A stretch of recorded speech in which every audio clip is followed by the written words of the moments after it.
लोकशाहीचा उत्सव म्हणजेच निवडणुका। यातच लोकसभेच्या निवडणुका या काही दिवसांवर येऊन ठेपल्या आहेत। भाजप पक्षांच्या पदाधिकाऱ्यांनी या प्रचारासाठी कंबर कसलेली दिसून येत आहे। बदलापुरात प्रभाग क्रमांक 12 येथील माजी नगरसेविका अंजली गीते आणि हरिश्चंद्र गीते यांच्या माध्यमातून भिवंडी लोकसभेचे उमेदवार कपिल पाटील यांच्या उपस्थितीत भव्य नागरी सभेचं आयोजन करण्यात आलं होतं। भाजपचा 400 पारचा नारा सत्यात उतरवण्यासाठी भाजपा पक्षाच्या माध्यमातून विविध स्तरातून कार्यकर्ते सज्ज झालेले दिसून आले। 5 मे रोजी संध्याकाळी बदलापुरातील प्रभाग क्रमांक 12 मधील माजी नगरसेविका अंजली गीते व हरिश्चंद्र गीते यांच्या माध्यमातून भव्य मेळाव्याचं आयोजन करण्यात आलं होतं। या मेळाव्याला शेकडोच्या संख्येनं नागरिक उपस्थित होते। यावेळी नागरिकांनी कपिल पाटील यांच्या समवेत चर्चा केली व त्याचबरोबर कपिल पाटील यांनीही नागरिकांना संबोधित केला व माजी नगरसेविका अंजली गीते यांच्या कार्याचं विशेष कौतुक देखील केला। शरद मात्रांनी सांगितलं लग्नाला जाऊ नका, इकडे जाऊ नका, तिकडे जाऊ नका। आता तुमची नगरसेविकाच अशी आहे, मला नाही त्यांनी सांगितलं, शरद मात्राशी बोलताना सांगितलं की बहिणीचं लग्न आहे तरी मी आले।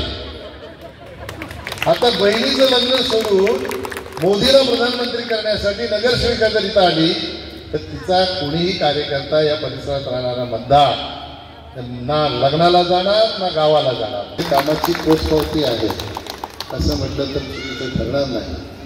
आणि म्हणून लोकल काही समस्या या ठिकाणी इथल्या माझ्या समोर आल्या तर सगळ्या सार्वजनिक त्या शहराच्या संबंधातल्या समस्या। यावेळेस माजी नगरसेविका अंजली गीते व हरिश्चंद्र गीते यांच्या माध्यमातून त्यांच्या प्रभागातून नरेंद्र मोदी यांना पुन्हा एकदा पंतप्रधान बनविण्यासाठी व कपिल पाटील यांना पुन्हा एकदा खासदार बनविण्यासाठी जास्तीत जास्त मतदान मिळवून देण्याचं आश्वासन देखील देण्यात आलं आहे। त्याचबरोबर सर्व मतदारांनी आपले अमूल्य मत वाया न घालवता मतदान करावे असा संदेश देखील त्यांनी दिला आहे। काय म्हणाले आहेत गीते कुटुंबीय पाहूयात।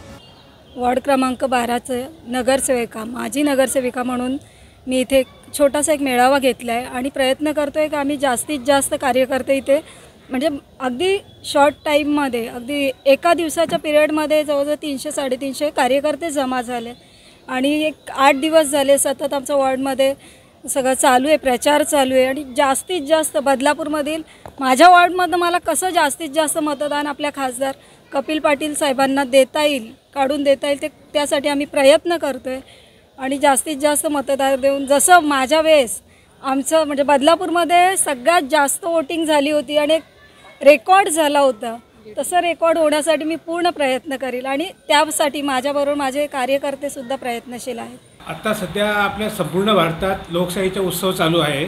या उत्सवात सगळ्यात जास्त म्हणजे नरेंद्र मोदींची पॉझिटिव्हिटी पूर्ण देशभर आहे। या पॉझिटिव्हिटीच्या आधारे संपूर्ण देश हा नरेंद्र मोदीच्या पाठीमागे आहे।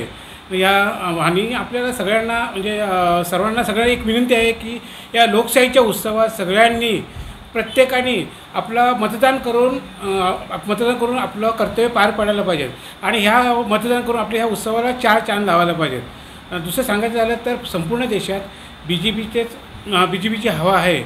या आधारे सांगतो की बीजेपीची 400 पार 100% होणार। तुमच्या इथे सुद्धा कार्यकर्ता मेळाव्याचं आयोजन किती गर्दी होती काय सांगा?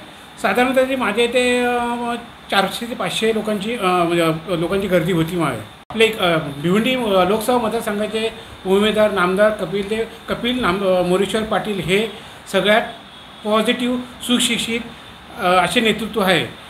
कपिल पाटलांचं सांगायचं झालं तर ते जसे बोलतात तसेच करतात, ते खोटी आश्वासन देत नाही। ह्या विचाराने मी माझ्या प्रभागातून त्यांना जास्तीत जास्त लीड देऊन आणि मोदींना 400 पार आकडा गाठण्यासाठी लीड देऊन त्यांना मी माझा हातभार लावेल। प्रतिनिधी श्रद्धा ठोंबरे, आपले बदलापूर।